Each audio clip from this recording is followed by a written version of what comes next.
আপনারা দেখছেন হলদিবাড়ি টাইমস। 32তম রাজ্য ভলিবল কমিশন কম্পিটিশন 2023-24 অংশগ্রহণ করতে হলদিবাড়ি থেকে রওনা হলেন একটি মহিলা দল। গত এপ্রিল মাসের 26 তারিখ ভলিবল অ্যাসোসিয়েশন ময়দান গ্রাউন্ড কলকাতার ধর্মতলা মাঠে শুরু হয় 32তম রাজ্য ভলিবল কমিশন কম্পিটিশন 2023-24। সেখানে খেলার সুযোগ পেয়েছে হলদিবাড়ি ব্লকের কমাতবিন্দি পল্লী যুব সংঘের অনূর্ধ্ব 16 মহিলা দল। এই লিগ টুর্নামেন্টে মোট 29টি দল অংশগ্রহণ করবে। আগামী 21শে মে অর্থাৎ মঙ্গলবার খেলায় কমাতবিন্দি পল্লী যুব সংঘের মুখোমুখি হবে শান্তিনগর স্পোর্টিং ক্লাব কলকাতা।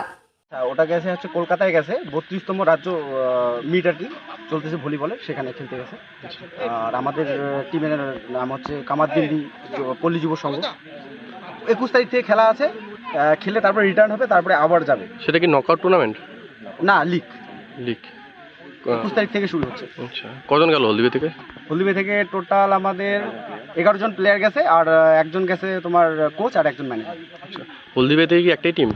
হ্যাঁ, অবশ্যই হলদিবে থেকে একটাই, টোটাল কোচবিহার থেকে একটাই টিম।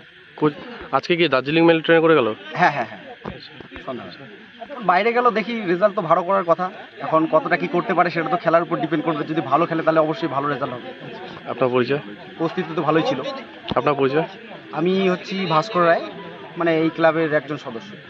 ঠিক আছে।